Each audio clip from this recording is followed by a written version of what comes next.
that 8th grade year, like it really just took me to another level mentally. I'm like, I just don't care. I'm on a mission to be the best version of Amir Odom I can possibly be. Anyone coming in trying to stop me, I don't care. I know I have to operate at the 1% level, and there's a lot of mediocre people out there. That's just reality. And mediocre people are going to be talking crap, and I just don't care.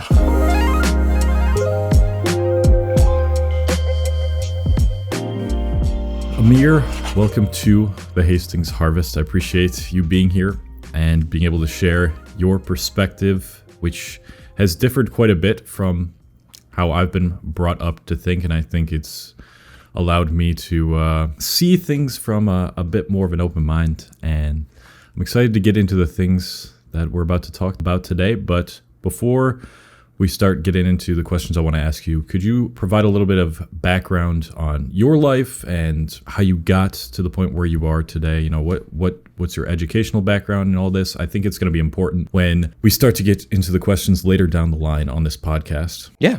So first off, thank you for having me on the podcast. Huge supporter of your work. Been watching you grow for forever now, and it's awesome to see and awesome to be here chatting with you. A little bit about my background. So I grew up outside of Chicago, Illinois, and now live in Nashville, Tennessee. So got to experience a wild, different life from city to farm. Father is out the life. He has been gone since I was about in kindergarten. Just been me, my mom. We've gone through hell and back pretty much all throughout life. She's worked hard to provide for us. And then during the 2008 crisis, she lost her job. We ended up being kicked out of our house, had to move into grandma's house, became homeless, moved into godparents' house. Just a lot of growing up really, really fast. And a lot of different world experiences and things that I just had to toughen up and get through. And so after that, moved down to Nashville, Tennessee, been here since 2010. And since then, I've always, the catalyst really, what keeps me pushing and going in life was that moment when me and my mother were homeless and we were actually split up for a bit, and I was living with my godparents in Chicago. And it was as if I lived alone in an apartment in 8th grade because my godmother had MS, godfather worked overnights, so I really didn't see them much. And that's when I hit a really hard bat of depression, multiple suicide attempts. And there was one night where I didn't go through with it. And I was in bed kind of like pissed off, like, why can I not do this? What's going on? And I'm listening to music, and 2 songs came on. One, Weightless by All Time Low, and then New Perspective by Panic at the Disco. So pretty much after that failed attempt, I made a pact with myself to always try to look at life from a new perspective and just try to create the life that I wish to live in.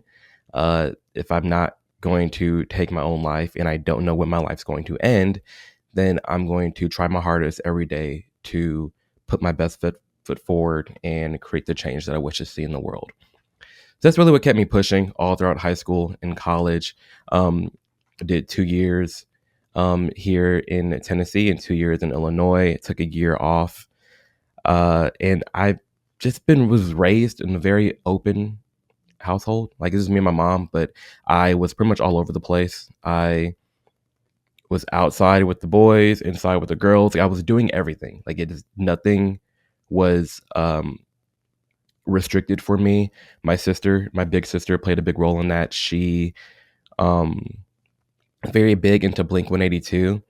And so that bled into me being big into rock music. And growing up, I would ride my skateboard to school, and then I would always get picked on. Oh, I'm not black enough. Or, Amir, you acting like a white boy, you're an Oreo. And so that aided a lot of self-consciousness in me. Like, why am I not allowed to just be myself? So that was like the black aspect of things. And then freshman year of high school, when I did move down to Nashville, Tennessee, that's when I took it upon myself to come out the closet and just, own that I was gay. But at that time, I felt I had to be the stereotype of what a gay man is, because it's all I saw online, it's all I saw on TV. So I felt like I had to go out there and be that caricature of a stereotypical gay man. But that ended quickly after lots of conversations with friends and family, and even Went through a little bit of conversion therapy, which clearly did not work. But Really? Was yeah, that did you go that on your own accord or like other people? no, that was my mom.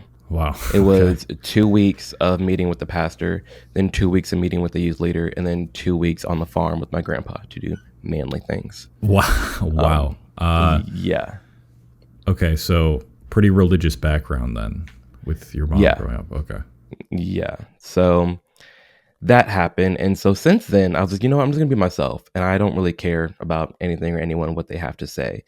And then in regards to this platform that I've created now, this all really popped off in 2020. Uh, in 2017, I would say I leaned heavily on the left politically. Um, Very big fan of Black Lives Matter and gay rights and the whole nine. Um, and then went on a date, on a Tinder date, and this guy's just like, "What do you think about this sign that says White Lives Matter?" And I'm like, it's super racist, it's annoying, and it's wanting to tick off black people. And he's like, "Exactly, you're right. Like, there's no point in it. It's all stupid, but don't let it control your mind."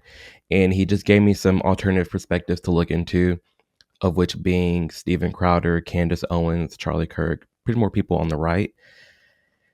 And so I started looking into things that they were saying, and I resonated with quite a bit of it. There was one distinct moment when Candace Owens, she's a right-leaning conservative commentator, black woman, she was harping off about BLM. And she said, you're more likely to get struck by lightning than shot by the cops as a black man. And that pissed me off so much. My mind was just open because I don't like being lied to, and there were some things that they were saying that were true or that I resonated with.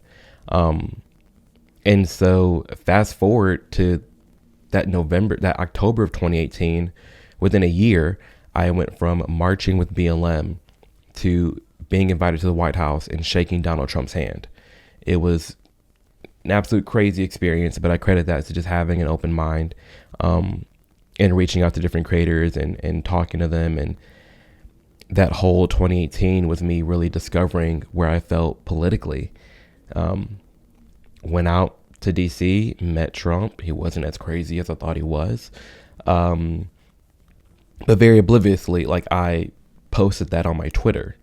And I said, wow, what a crazy month. Like, I went from front row at Beyonce's concert to front row in the White House meeting Trump. What is life? And then 40,000 tweets later, you dumb N-word, you dumb F-word, the whole nine, just completely attacked online, friends, family, at all. And I was like, I thought this was the party of inclusivity and equality. Like, why am I not allowed to go to the source? Like, why is it okay for you to tell me to hate Trump, but for me to go to the White House and meet him for myself, now I'm the bad guy? This is really weird. That happened. So the backlash you were getting was from friends and family who lean more to the left. Correct. Is what you're saying? Correct. But okay. Yeah. So that was 2018, 2019, went again to the White House, and I was talk politics online. I've always been vocal, so I was sharing my opinion and sharing the things that I was seeing. But 2020, it really took off because I had like 1,000 followers back in January of 2020. And I remember COVID was happening, and I watched a lot of independent news, and I remember seeing all the crazy stuff happening in China. And I'm like, yo, it's about to be the Walking Dead. Like, full stop. We need to go prep. Remember spending like $2,000 at Costco. I have this, it's in storage now, but I had this huge, giant, like, mask, like Batman style with the oxygen tank, was playing no games. And then I go on CNN, and Dr. Fauci's like, oh, you can cut up an old t-shirt and use that as a mask. And I was like, whoa, what do you mean? Like, I just bought this big mask. I have to wear this mask to paint, hazmat suits, but for the world's deadliest virus, I can cut up a t-shirt. Started making content about that. That started to blow up a little bit. And then in May, that's when George Floyd happened of 2020. And I spoke out against that. It wasn't the most popular opinion to have at the time, but I spoke my mind. I watched a 4-hour length video, and that went viral. That bled into Pride Month. I spoke my mind against Pride Month and how I don't stand with the current LGBTQ community. I have nothing in common with them. I don't like being lumped in with them. That went viral too. And then, so really within 6 months, it went from 1,000 to 150,000 on Instagram in 2020. And since then, I really strive to just show alternative perspectives on really, really tough topics and equipping people with the tools to share their opinions rationally. That's what I do full time now on Instagram and my Substack, and I just love it so much. Whole lot of questions coming from that type of story. But firstly, I'm very surprised that you are now deciding to lean more towards the right after experiencing such homophobic things, I feel like, from your mom and more religious type of people, and they tried to convert you. Would you not say that the people trying to convert you more so lean towards the right side and are more conservative? Like, those are the types of people you're now associating yourself with? Yeah, there's definitely a lot more on that side, but it's also just as much craziness on the left. As far as we want to talk about drag queens reading to little children or the drag queen shows for kids. Like, there's crazy on both sides, but that's why I say I just lean right, because there are traits of me that is clearly more liberal and clearly more left-leaning. I love psychedelics. I am gay. I'm fine with weed. Like, that's not something the right stands for. But I also like want a border wall. I don't think cops are that bad. Like, there's some things about me that definitely lean more right. So it's a good question, but it's we're all a mix of views. Right. So right. while there are people on the right who don't like what I do, I just don't talk to them. And you brought this up now, so I mean, I was going to wait until later in this podcast, but it's this whole idea of like labels and people immediately associating a certain type of person with a certain label. Yeah. So for you, it's like, oh, if you're like, a lot of your friends assumed because you're more right leaning, you're conservative, you're racist, homophobic, whatever. Right. You do certain things, you act a certain way, when that seems to not be the case at all. These generalizations we make are just easier for people to like not have to do the rational work and think. And in a lot of cases, generalizations are good for us, because it's like an example. Let's say, okay, most knives we've interacted with are sharp, therefore I should interact with every knife I see in a certain way. Mm-hmm. That's just like a basic example. But in a lot of cases, especially in regards to like how unique each perspective is for each human being, getting to that point where we can become more open-minded to the fact that people have beliefs that apply to both the left and the right side of politics. I think that's what I'm like. I even lean more towards the left side if I had to think of everything, but I honestly don't know for sure, because there's so much that goes into each side. There's so much on each side, where even the people on the right disagree with each other, people on the left disagree with each other. It's like there's so much to it. There's so many assumptions made that I really dislike, and that I critiqued in my last video on critical thinking, and how people just like, you have one different opinion with someone, they automatically assume you're a bad person, piece of shit, or wrong. But I specifically want to hear about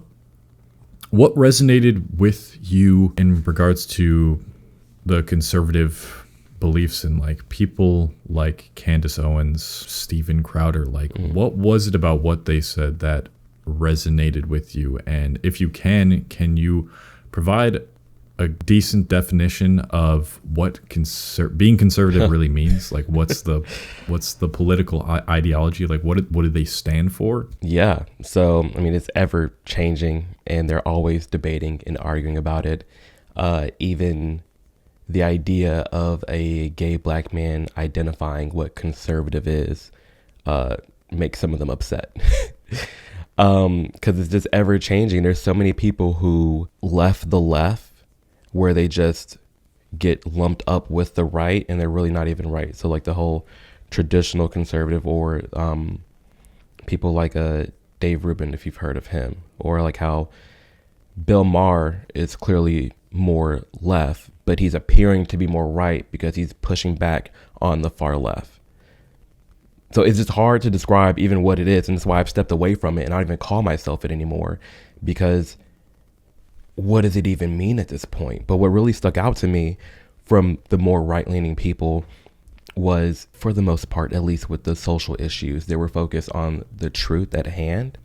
So big one for me, Black Lives Matter. I remember going to that march and I remember the anxiety I had and the hatred I'd had for police. And this fear that I was going to get my life taken by a cop. And I think Will Witt did a video with PragerU asking black people how many black people, unarmed black men, were shot by the cops in a year. And they're throwing out like 1,000, 5,000, 10,000. And it's like 15, 10. It's not that much. And I dislike how much the left is capitalizing off of the fear of people who look like me. And it just really frustrated me. So when I saw another black person on the right, a Candace Owens, a Brandon Tatum, saying, hey, that's not the case. Hey, if Black Lives Matter, let's talk about all black lives. I really like that they were pointing that out and they were caring about the facts at hand. They didn't really care about the sensationalism of everything and everything that encapsulated the left and BLM. They were focused on the truth at hand. You know, when it came to Steven Crowder, something that stuck with me for him was when he was talking about this idea between gender and sex and how many genders there are and that whole debate. And I just really appreciated his Change My Mind series. That's the one series I'm referring to. I don't watch everything Steven Crowder does. But I appreciated that series of him going to college campuses, sitting down and having a conversation. Because when I look back at my own life, I don't really have conversations with the people that are on the left. They're not open to it. They don't want to hear it. They just say, oh, Amir, you want a wall? You're racist. And I'm like, what, how? Like Instagram literally locked me out of monetization for 1.5 years because I was racist and homophobic. Like what? I'm a gay black man. So it's always been frustrating. I've been shut down so much by those on the left, and it was those on the right that I was seeing that was opening up the conversation, and I really like that. So you think people on the right are more open to open-minded conversations? For sure. Such as that? For sure. Middle right, but definitely they're just way more open to conversation. Of course, I'm excluding far left, far right, but I would say more people on the right are open to actually having a conversation, and they don't allow their emotions to get involved. Do you think that's based on just what you've consumed, or is that objective fact? Because I feel like I am in a position somewhat similar to you where I'm this, I mean, not that similar, but I'm like this prominent figure who's like a white, muscular dude who talks about red pill type stuff. Yeah. But then I'll say things like, I don't really agree with everything about traditional masculinity. And I think some parts of traditionalism need to be changed. Agreed. And even that much of that little disagreement, I should say, really triggers a lot of people on the right. And I get a bunch of people on the right in my comments and conservatives, and they're like, oh, you're a beta soy boy. Reject modernity, embrace masculinity. They're all classic. Yeah, that whole that content bubble. Yeah, I feel like in my experience, I get a lot of backlash more so from the right just because I lean a little bit more to the left, most likely. So I don't know. Yeah. It's hard to form an objective opinion on that, I feel like. It is. because I've had so many experiences with people on the right. Just because I have like one differing opinion with them, they're also the same. Right. They're easy to get triggered. Way in which they're very quick to say the left gets triggered. But right. But they do the exact same thing. No. Yes. No, I feel that. And I was going to ask you about that because I know your content does align more. Outside looking in, someone probably thinks, oh my gosh, he's such a conservative bro. And it's like, just because you're talking about like your topics at hand, they assume that you're right. And then you say one thing and you're like, oh my gosh, you soy boy. And it's like, no, I'm allowed to have varying opinions and talk about these topics without subscribing to one side. Just because we agree on this doesn't make me a laundry list of this side. And it's frustrating that we both have to go through it, but it is individual. And I guess just for me specifically, since 2017, I've had way better conversations with people on the right than on the left. Now, again, gay black men, I do get hate from the right. They do come after me. They do, like, they say things like, oh, two gay men shouldn't be able to adopt a kid. Obviously, I'm against that. I want to adopt a kid one day. There are things that we just don't align on. And it goes back to me not even calling myself a conservative, really. And I'm really happy I kind of accidentally fell into this space that I'm in, because it was one video I made on NoFap, cold showers, and journaling for 90 days that really blew up my channel, and that's when everything snowballed. And I quickly found out that the people who watch that type of content are mostly right-leaning. It just seems like the red pill self-improvement, it's like mostly people who are more conservative, I think. And when that happened, I was introduced to people who are very close-minded with that sort of right-leaning belief. And so when I said just like one thing that was supposed to be a nuanced take, which is what I tried to do. And you do a good job at that, to me at least. Thank you. Thank you. Yeah, and I tried to, but they don't see it that way. Yeah. They immediately label it as idiot, or like, this is just plain out wrong. I'm not even going to take the time to consider that, oh, maybe there's things on the left side that are actually agreeable with, and they have some soundness to them. It's just, nope, disregard. If it doesn't agree with my beliefs and how I've been brought up, nope, not going to agree. And I feel like the younger you get, the more hard they are on their stance. I feel like when it comes to the Gen Z left and Gen Z right, they are so stern and they are so like, this is what it is. I've seen it a million times on TikTok. I've seen it from my favorite influencers. This is what it is.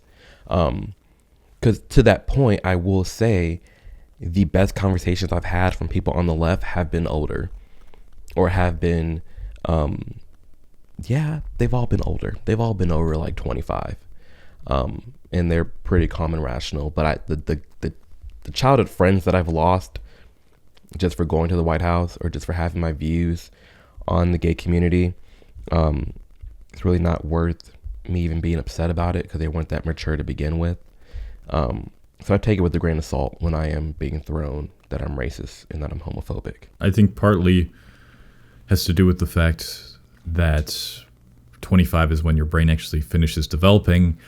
But there definitely is this rise of bubbles, as I like to call them, of more black and white polarizing thinking, particularly coming from social media. And I've talked about some of the reasons why I think that is happening and the repercussions of that. But I'd love to hear what you think of that, and like exactly what comes out of that. Like, what are the consequences? And the consequences are dangerous, man.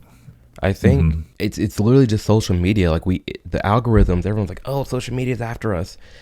To some extent, there is like some shadow banning, there is some suppression, but for the most part, you get what you give. This AI is only feeding you what you digest, and it's trapping you in that bubble, and it's not allowing people to break out of it. And that's why people like us are so important. The content you make is so great. The content I make, I really strive to show the hypocrisy of either side, or really try to show a suppressed perspective so that it can break people out that echo chamber. But these algorithms are destructing us, and it's trapping people in these bubbles, and it's creating a more polarized world. Like these college campuses, I've talked to my cousins, and they're saying it's just wild how polarized it is, and how quick people are to cut someone off because they may have this one view that aligns with the right, or this one view that aligns with the left. And it's just something that we're seeing on both sides of the political aisle, and we're growing a huge subset of our population to be political homeless. And I am leaning more into that realm because it's just what the most sane people are. We're just politically homeless. I don't want to align fully Democrat or fully Republican, but these sports team politics, I wish it'd go away, but because social media is trapping these kids into these bubbles, I don't see it happening. I only see it getting even more polarized, unfortunately. Yes. So going off that, what do you think is the solution other than just to get rid of social media? I think how the else solution, can we encourage it within, like you said, college campuses, within other things we consume, and just the way we interact with each other? I think the solution is more people speaking up. I think that alone will be the biggest catalyst for change, because the amount of celebrities that follow me, that DM me, and you're like, yeah, I agree with you, but I can't say anything. Or, hey, this really? is my, hey, this can is my. Can you reveal any names? No. No. Okay. Or Fair enough. Fair enough. They'll DM me on a Finsta and saying, hey, I can't follow you on my main account, because obviously when you're that famous, they track who you follow. I can't be associated with your page, but I love what you're having to say, and I will support you. And it's like, could you imagine if you actually just spoke up and just said, like, hey, here's my thoughts? Right. Because the squeaky wheel are these people usually like ones that have typically leaned far to the left and like promoted a lot of left-leaning yes things? Yes. And the squeaky wheel gets the oil. Everyone's like, oh my gosh, these trans, oh my gosh, the drag queens. They're vocal. They are talking nonstop. They are sharing their opinion. They don't even care. I always say some trans men have more balls than conservative men, because at least they're actually vocal and they're speaking their mind, and they don't even care. But we have a lot of people that are, say, center right, center left, who won't speak up about something, who was like, I'm just going to keep this one to myself. And that's doing more damage than we realize. Yes, because they're afraid mostly. They're afraid of the backlash. But then on the other side, you almost don't blame them. Because like for me, I'm black and I'm gay, and I speak out on black and gay issues, and then I get demonetized. So if someone's job is predominantly left-leaning, and they have mouths to feed, a whole family at home, do you also, on the flip side, do you blame them for just staying quiet? It sucks. It's very toxic. And I just wished more people that are in the positions to be vocal and to speak up. Because I definitely was. When I was working a 9 to 5 up until last July, I wish more people that are in the position to use their voice actually use it. It's a blessing and a curse when I get a compliment or a DM and it's like, oh, I'm so grateful that you speak up. I sure can't. It's like, thanks, but also I'm doing this because no one else is. So I just wish more people would speak up. What about you? Without banning social media, I think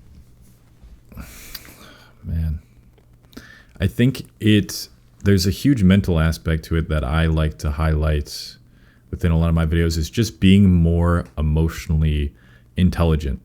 I think what really triggers people is when they're so overtaken by their ego and they don't know, like, our brain tells us all the time, anything that discredits our beliefs, we are like a threat to our survival, basically. So that's why people get triggered, is because they don't have good control over their brain, over their emotional intelligence. And they just don't understand how to be in touch with their emotions more and understand really what's happening when they're angry. So being more in tune, I think, with when that anger arises and being able to identify when it arises and be like, okay, I know this is just like my ego's reaction to potentially being wrong, and it hates being wrong because it sees that as a threat to the ego's survival. And encouraging that more, putting more things in place to increase emotional intelligence and emotional control. Obviously, increasing people's attention span would help. Yeah.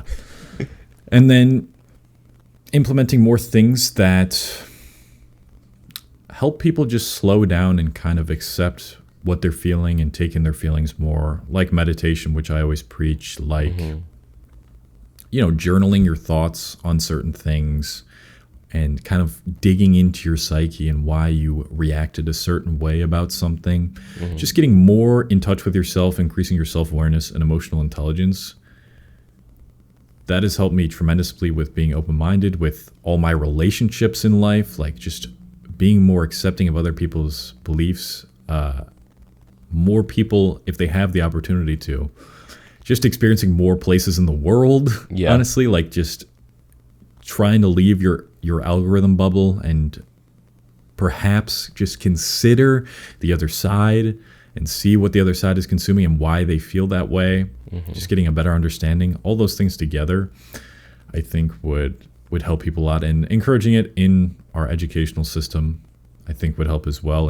In college and in school, you're taught a very certain way of thinking, I feel like. No, you are. I definitely see that. It's not trying to teach you to be open-minded because, well, being open-minded means you can't really be controlled, and that's part of be controlled in school. Part of the school system. Yes. So, I think all those things would help. But obviously, you have received so much criticism for having the beliefs that you do. How do you deal with it? What's some advice you could give to people who are receiving criticism about anything, not just like a controversial topic, but being criticized, insulted about something? What would you say? I would say just focus on, sounds so basic, but just focus on what you're actually saying. Like, is what you're saying actually hateful? If not, then you're fine. If is what you're saying actually contributing to bridging people together? Or are you like stirring the pot and causing some crap? Really look within. And what keeps me calm and keeps me going to bed happy with a smile on my face is I know I'm not doing anything crazy. You go through all my content, it's literally just showing the other side, giving an alternative perspective, trying to bridge the alternative perspectives together, and then keeping it pushing. When I get the death threats, when I get the hate, when I get the rude comments, it just goes in one ear and out the other. I'm all for constructive criticism. I can take that. But if you're just casting out hate, it has nothing to do with me. And I've always been this way though. I remember freshman year of high school, I was standing against the little, I don't know, like the columns that hold up the ceiling or whatever. And I'm standing against it like this. And this guy throws a milk carton at me and goes, "Hey, you're a..." And I remember just like picking up the milk carton and throwing it away. And that's all I did. And everyone's like, "Amir, you didn't fight him. Like, what's going on? Like, why didn't you react or do anything?" And I'm like, he has bigger demons he's battling at home. If you're that low, where like you're throwing a milk carton at someone, like I'm worried for you. Like I'm good. So I've kind of always been this way in that if you're not someone really, really, really close to me, I really don't care what you have to say, because I'm not going to allow a stranger's words on the internet to affect my mental health and my mental well-being. I'm too strong for that. I'm not.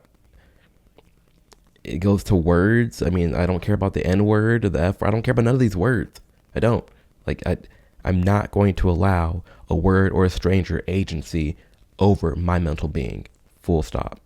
So that, I mean, that's how I take it in. So where did you get that strength from? Is that simply just being exposed to it so much and being exposed to so many insults and criticism, or was there a certain point where it got easier for you after doing something I want to say differently? it had to have been the suicide attempt, because that was ninth grade. And I mean, I've gone through stuff in my life. That eighth grade year, like, it really just took me to another level mentally. I'm like, I just don't care. Like, my attitude since then has been, I'm on a mission to be the best version of Amir Odom I can possibly be. Anyone coming in trying to stop me, I don't care. I know I have to operate at the 1% level, and there's a lot of mediocre people out there. That's just reality. And mediocre people are going to be talking crap, and I just don't care. I guess it'd have to be, that's where it came from. And just knowing that people are going to talk crap about you to the day you die. Like, I do, occasionally I do like little giveaways on my Instagram, and I go tip every Christmas. We go tip a Waffle House waiter $500, $600, and people are in the comments pissed. Why did you give it to her? What are her politics? Oh, what, you should have gave it to a mom instead. Like, someone's always going to be upset. So knowing that, that's even more freeing. It's like, I'm never going to please everybody. You'll drive yourself crazy. Yeah, it's pretty similar to how I feel about receiving criticism and all that. I want to circle way back to something you said before about when growing up, kids making fun of you for skating while you're black, and like, why are you doing that if you're black? And then also, you know, I watched your now very famous PragerU interview. Yes. And in that you were talking about people saying, why are you trying to read books and while you're black? Did people really say that to you? Like, yes. People told you Yes. you can't, because where I'm from, I feel like most of the skaters are black, and reading, I mean, I've never heard like what type of people were telling you? I mean, it shouldn't be was just reading? the standard black kids in the school where I would just be sitting there reading a book. I'm like, why are you reading a book? I'm like, I'm just reading. Like, what's the problem here? Because I wouldn't be, it's pretty split up. Like, the black kids all just hung out with the black kids, and I just didn't fit in with them. And they would always pick on me for literally everything. And I've had some other black people be late to that and say, oh, they get picked on for wanting to just be sitting in a corner reading a book. Oh, you're lame. You're a nerd. What are you doing over there? Why are you reading a book? It's like, I'm just reading. But yeah, growing up, I always got flack and bullied for not being the stereotype. And a lot of that comes from just my upbringing. I grew up around my sister. There was always rock music playing. Didn't really care. She always wore different, just from every clothing store. Like, nothing was off limits for me. So I liked the rock music. I liked the big DC shoes. I liked going to the skate park. I liked, All Time Low, Panic at the Disco, Paramore. I liked all of it. And I would get picked on for not wanting to listen to all the rap, or not wanting to go to the basketball game, or not wanting to be with the black kids. And it was just a thing that I went through. I don't wish it on other young black kids. It's something that a lot of black people have come to me in relation with. I mean, that's something that even Candace Owens has talked about in one video, and that's something I resonated with, was the getting picked on for just doing basic things. And this is a whole another topic, but one of my closest friends, he's white, and he's like, Amir, what do you think white people have that black people don't? And I say freedom. Like, white people can do anything they want, but as soon as a black person does something that's not aligned with the groupthink that comes with being black, you get your black card revoked, which is a TV show and a card game. You're not black enough. Why are you doing white people things? Why are you eating white people food? It's a constant attack from your own community. And it's like, we're individuals. Why does my melanin content, why does that have to be validated by my personality traits. Like, why is that a thing?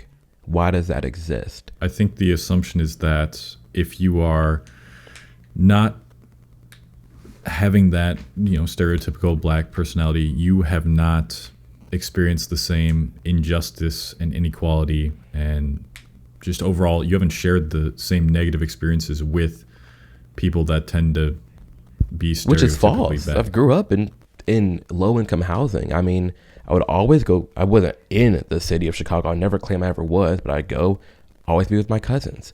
We lived in low income housing. Like, we didn't have that much money. I never had this elaborate upbringing. I didn't have a dad at all. Like, I didn't have these things that they always assume. That's the first thing that a lot of black people, when they come across my page now, they assume my upbringing to be. And it wasn't that the case at all. And there's a lot of things I can relate with to common black culture, like the songs, like those black Twitter pages and whatnot. Like, they're funny. Like, I get the memes that they put on there, but it's like, why? I don't know. It's so frustrating to reduce anyone just to the color of their skin. It's the exact opposite of where we should be going. But to sit here and critique other people and create card games and TV shows out of not being black enough, that's disgusting. No other race is really doing that. You can do and be whatever you want. Except for black people, for some reason, we're just locked up in this mental thought box that we have to act and behave a certain way. And if you don't, you are an outsider and you're a deviator and you're just some crazy guy. It blows my mind. And that's, that gets into the whole politics side too. When 90% of black people votes Democrat. And a lot of them probably don't even know why. I asked all my family, a lot of them didn't even know why. I'm like, Mom, you grew up outside of Chicago. You grew up in Chicago for 40 years. It's been Democrat for like 80 years or something at this point. Y'all ain't think to just try something new? Change something around?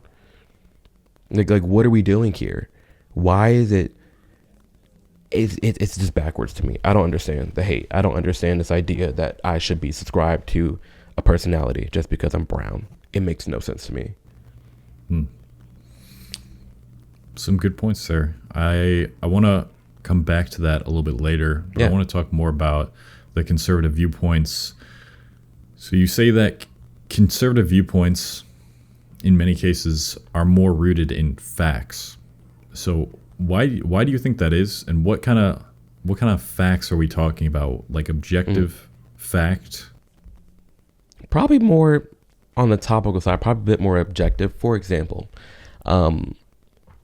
this idea that Trump was wanting to build a border wall, something more conservative than right-leaning people wanted, something the left viewed as very racist and harmful. I'm hearing nothing other than it's racist and harmful when I was trapped in that bubble of social media and trapped on the left side. And when I start looking at the right in terms of the border wall, I'm thinking to myself, okay, how many of us live in a gated community? How many of us live in a gated community that have armed guards? If I own a business, I'm going to have a security system on that business. If I own the world's largest skyscraper downtown, I'm going to have armed guards there. If I'm in charge of something, it's going to have a lock. My front door has a lock. So if I'm in charge of a country, why not have a lock on it? Not saying no immigration. No, it's just saying, hey, let's focus more on the people trying to get in, because it shouldn't take someone 5 to 10 years to become a citizen. Let's focus on enhancing that side of things and not just opening the front door and just letting everybody in. Because that doesn't just make sense to me. What do you think are the consequences of that? And has there already been studies to show the repercussions of something like that? Of having a border wall? Of not having. I mean, we see it now. Like, if you look into The Daily Caller has a lot of documentaries on it. So if you look into the southern border now, they're just rushing in. Like, you can just walk in. Like, it's a thing that's happening now by the thousands. And it's why you have all these governors just busing them to Democrat cities, because like they're the ones voting for it, but don't have to deal with it.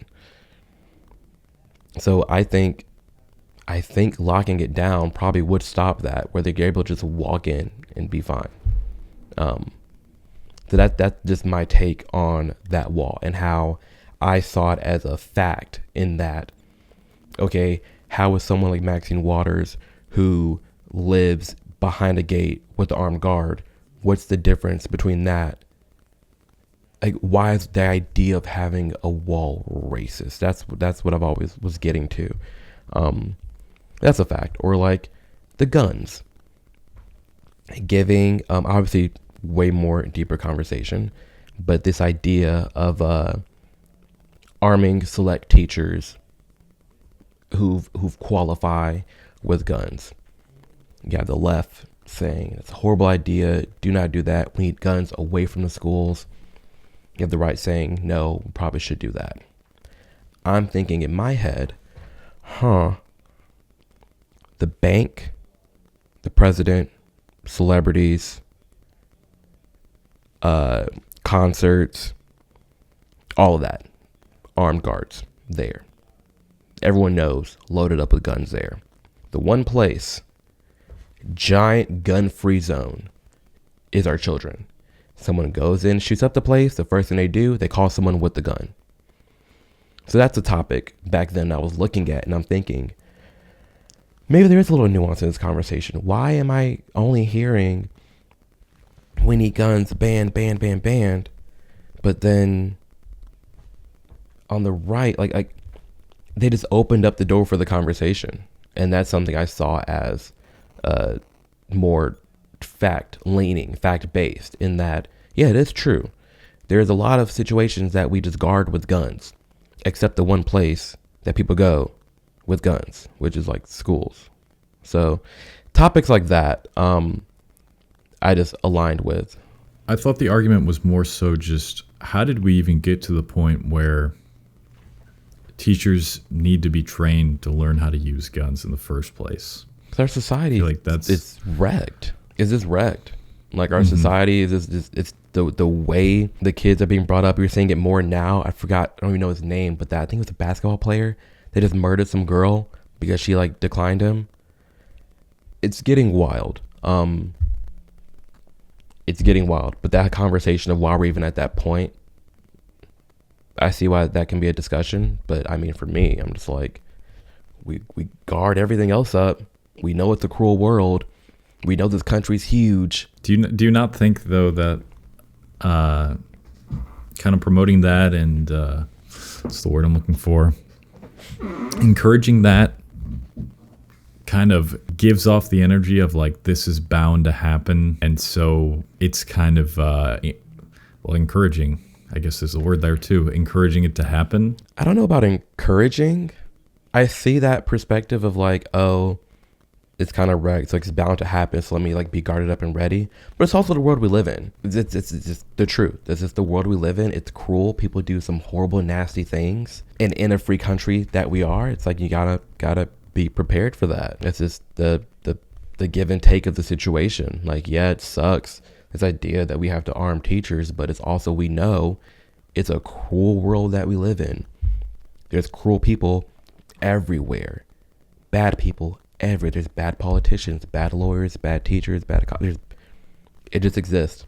So it can be seen as a safeguard too against those bad people that we know are inevitably going to be there. And you don't think restricting gun laws is the solution? Not entirely.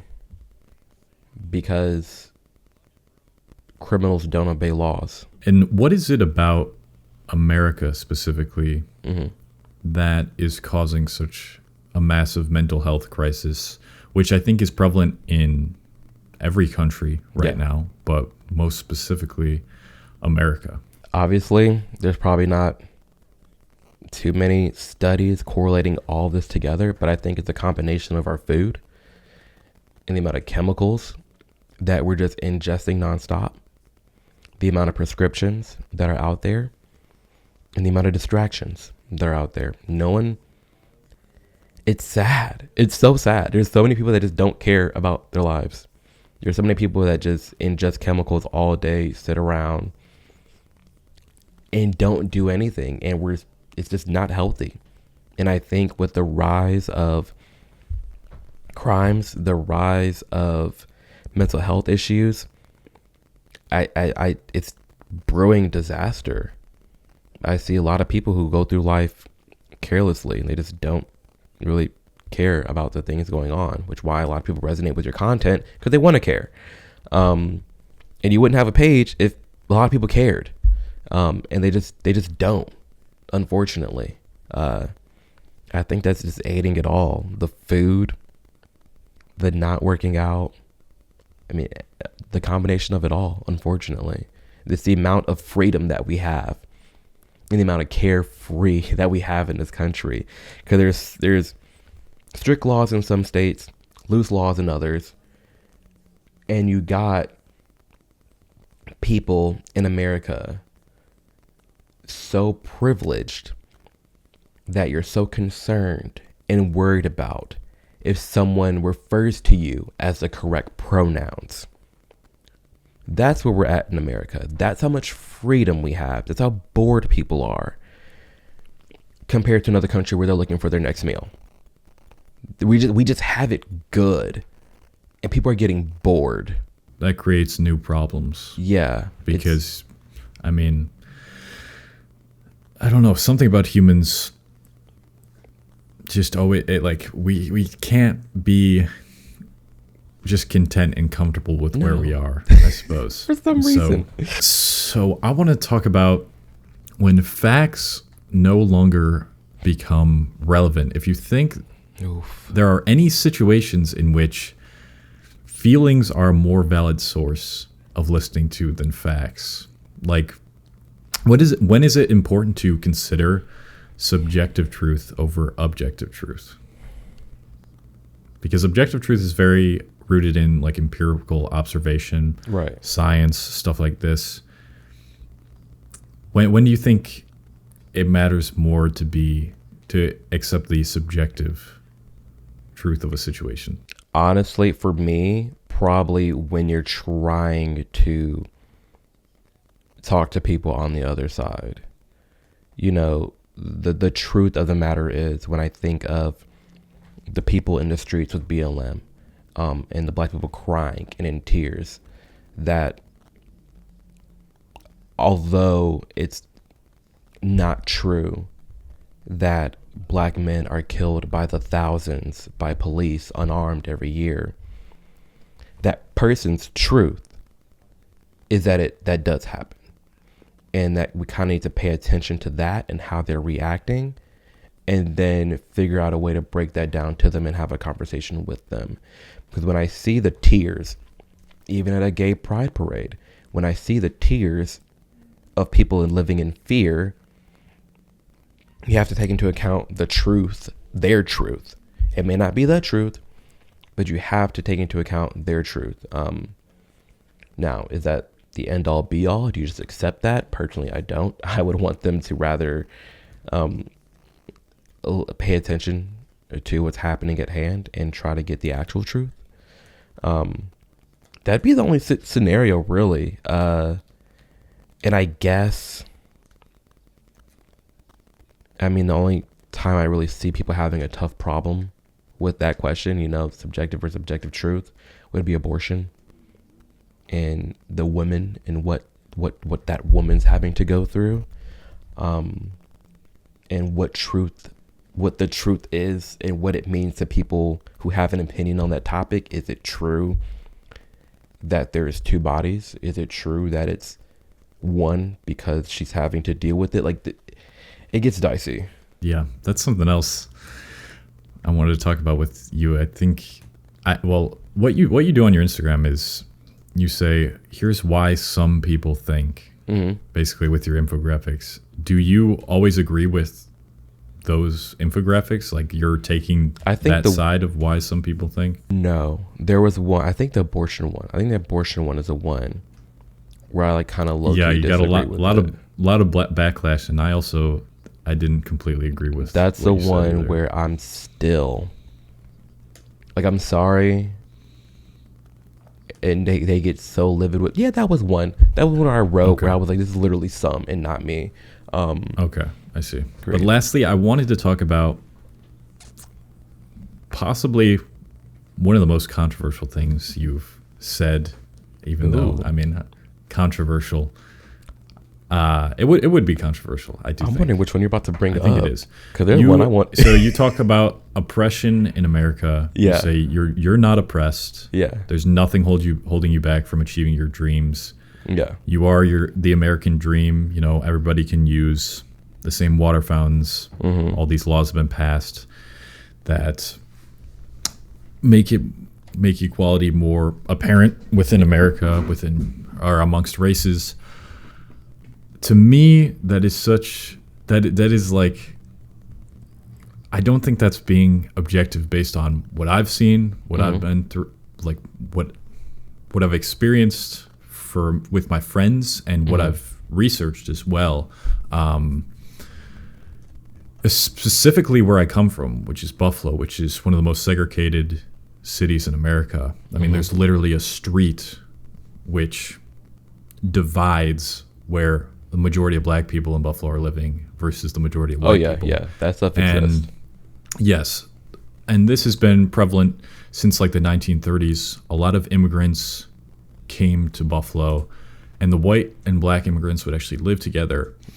But eventually there was some policy created, and some like economist or someone came in and was like, okay, we see that specifically in neighborhoods where immigrants are, but most specifically black people,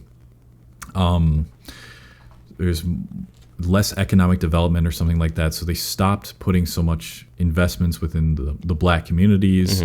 And then even the white immigrants got out of there, and stuff like redlining, where black people for a long time were unable to get loans simply because of their race. All of these things pile up, especially within Buffalo. And in Buffalo, I can see that cops are much more invasive and enforcing within the black communities. It all seems so prevalent to me that still, maybe it's not as obvious, but in America, there's so many places like that where it's much more difficult for black people to have the same opportunities as people within those upper class neighborhoods, and it's baked into our community. It was built upon racism, and it's still there. It's still prevalent. Yeah. So, to me, your view, it did feel subjective. I would say that yes, there are places in the United States where it is definitely rougher to get a head start, both where maybe predominantly black neighborhood in Buffalo, in both the boonies of Tennessee in the mountains. Hard. It's hard. But one thing I wanted to add is, even though I said all that, I hate a victim mentality as much as the next person. And what I do like about what you say is like trying to stop everybody from playing the victim, and like not let that restrain. That's what I get to. It's right. I'm not denying the fact that those things have been put in place. I mean, you think about not able to get the GI Bill. You think about the articles that conservatives like to dunk on, like, oh, roads are racist. Well, actually, some are. Like, some interstates were built to entrap a black community in pollution. Like, these things exist. But the idea that January 19th, 2023, that a white man is restricting a black man from doing something that they want to do, I just can't. The victim mentality, I can't get behind. Like, this idea, because I had that talk before the sex talk. I had the talk with my mom, like, hey, you're black. This means cops are going to be after you. This means you're going to have it rougher. This means this, this, this, this. And so many black people are being taught this and shown this. And it's, yeah, are you going to have it rougher? In some cases, yeah. But that doesn't mean you can't be great. Doesn't mean you can't get success. And that's really what I focus on. Now, are there things that have been put in place in the past? Yeah. Is it having an effect today that trickled down? Sure. But all we can focus on is the future. So what are we doing right now to make sure that we don't get back to that place? And what can you do personally to make sure that you're not in that situation?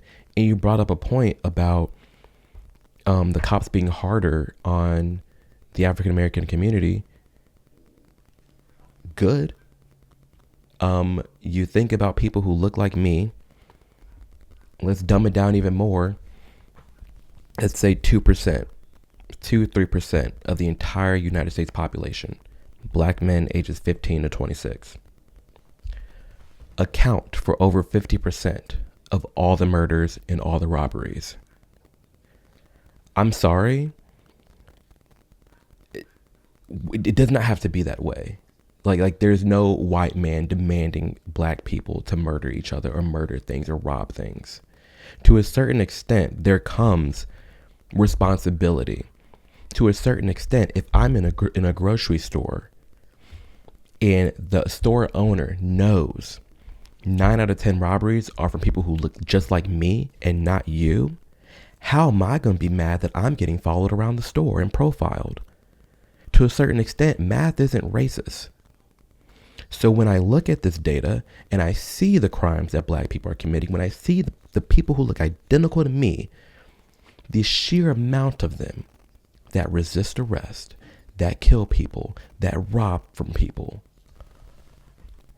I mean, there has to be a little nuance there. Like, yeah, there's a lot of cops patrolling black communities. Maybe let's not kill people. Yeah, sometimes if I'm in an all-white neighborhood or an all-white store, the white cops are looking at me funny. Let's look at the data. Like these, it sucks. Doesn't that go against what you said about cops not killing as many black men as they are? No, because they don't. As far as unarmed black men, they don't. When you take into account unarmed black men, cops aren't killing them in like record numbers. It's typically around 10 a year. And it's this thought process that it's like I feel thousands. Like I see, for me, I feel like I see even more than 10 just looking on Twitter or the news. I mean, I just need to get fact checked, like, we can look at, I mean, it's there. The data's there. You look at the FBI statistics and you drill it down. You can drill it by race. You can drill it by armed and unarmed. You see not that many. You see around 10. And then I always focus on the not resisting part too, because if a cop is used to crime and used to people being hostile with them, and you're resisting, you're making the cop think you have something. You're making the cop think you are the bad guy. You know, I have been profiled. I have been pulled over a lot, but I also am alive. Don't you also believe it's the culture that cops are brought up in that encourage them to act that way towards African Americans? And also, I think it's the culture of black people. But how do you think they? Okay, so let's say that is true. Yeah, everything you're saying. How do you think the culture got to that point in the first place? Because of white people. Yeah, unfortunately, unfortunately, like through the crime bill, through the implantation of drugs. So it's unfortunate. Enforcing more cops and being more invasive, doesn't that only further promote that type of behavior? You would think so. And maybe it's like a live experiment. We're all seeing it foiled out. But an idea that I would love to see played out, let's say in an inner city, is just not commit crime. Because on one end, people are like, oh my gosh, over policing, it's causing problems, yada, yada, yada. I'm sorry. Police can't get away with arresting a crap ton of people for no reason at all. So like maybe if we didn't aid in all the crime and murders, they wouldn't have to over police. Now, again, have the things been put in place for us to get to that situation to begin with? Sure. I'm not going to deny FBI playing a role in the crack epidemic. I'm not going to deny any of these things.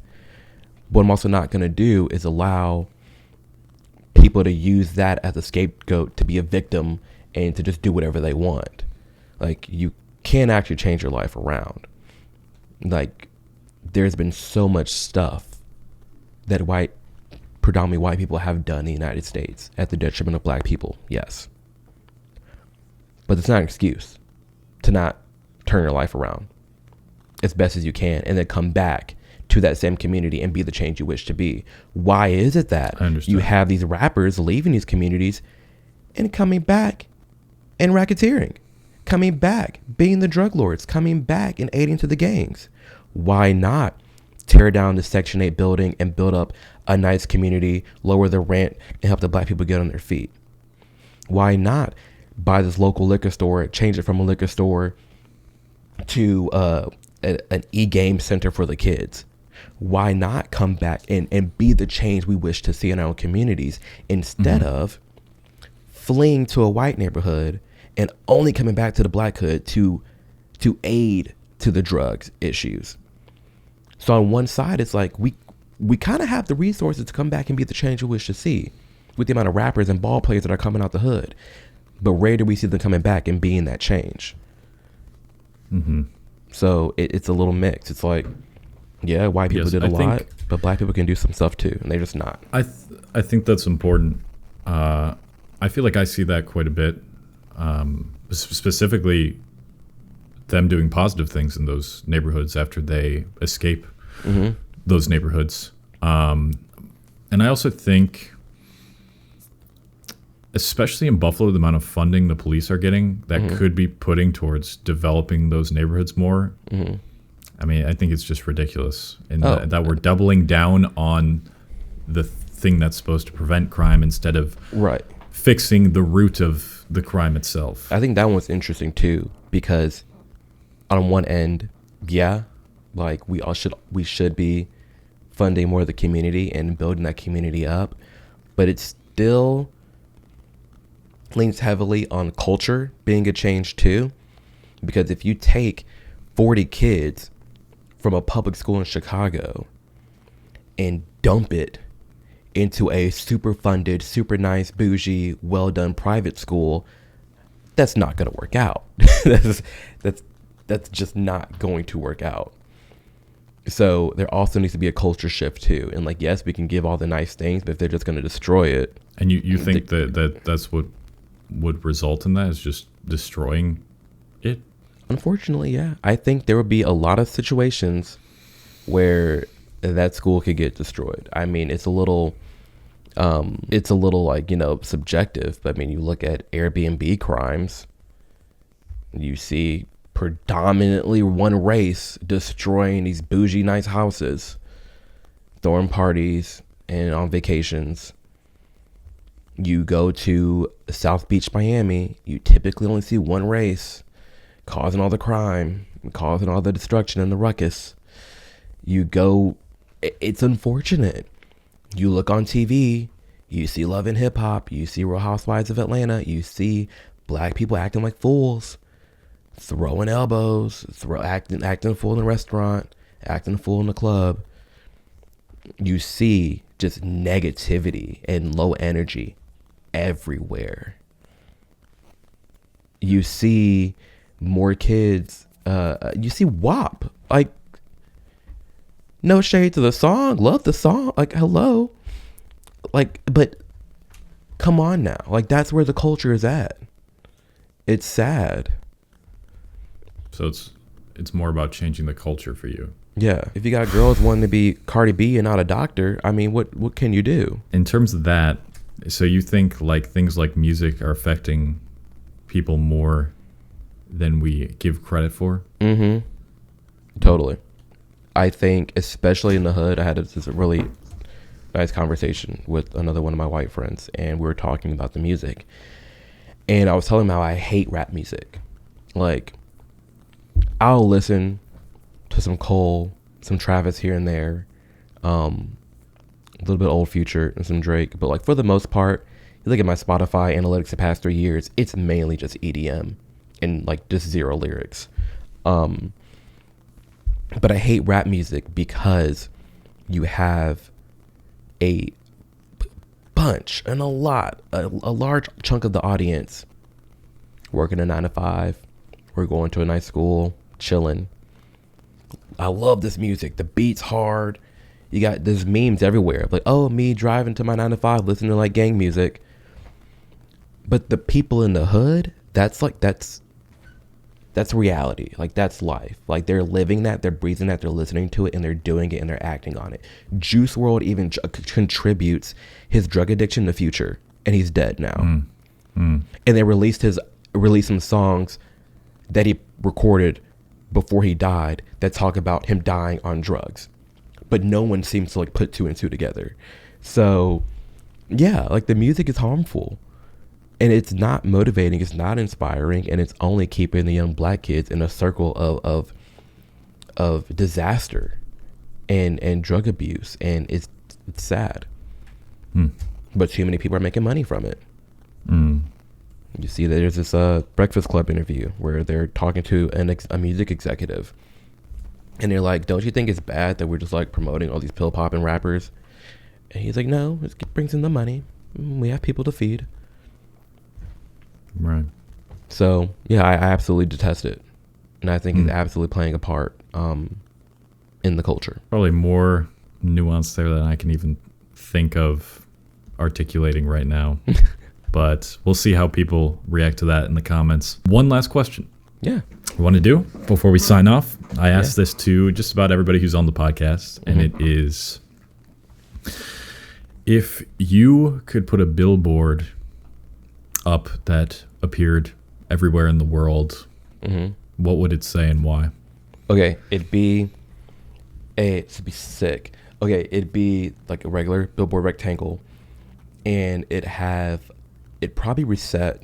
It'd reset every, I guess, day. I don't know. But it'll be a countdown timer of like just the time just going down. And it would just symbolize to people how much time we have and don't have in this world. So almost like a 24-hour clock, or that's what it would be. And if it had to say something, it would say I mean, it's very morbid, but you're gonna die one day. I mean, death is my number one motivator because I don't know when it's gonna happen. So it's like, oh, I'm just gonna do my best. And yeah, that's what it would be. Nice. I like it. I've preached something similar to that in several of my videos. That's exactly importance of reminding yourself that you will die one day. And there's the constant battle between the nihilistic view of, well, I'm going to die one day and nothing is going to exist one day, so might as well do nothing and do whatever I want. And, oh, wait, I'm going to die one day, so let's make the most of it and become the best version of myself. Can I spin that real quick? Can I just say something to that point of the nihilist view? Yes. I'm so far away from that, and I encourage other people to get so far away from that. I have the simple notion that we don't know what's going to happen in the future, but we do know if we keep doing great things, something great will come of it. Because, like, you know, like, oh, we're going to die anyway. Like, the sun's going to burn out or whatever. Who knows if we're not, like, on Mars or, like, somewhere else? Like, we don't know. 100 years ago, someone would have said my Tesla outside could not, like, a witch probably would kill me or something by saying it was going to drive itself in 100 years. But, like, it does. We don't know what's going to happen. So that's why just always be great every day, and who knows what the future will have in store for us. I like that. I like that. All right. That's a good way to end off the podcast. Thank you again, Amir. Appreciate you a lot. If people want to find you, where can they find you? They can go to amirodom.com, AMIRODOM.com. That has everything you need. Awesome. All right. Thanks. Thanks, brother.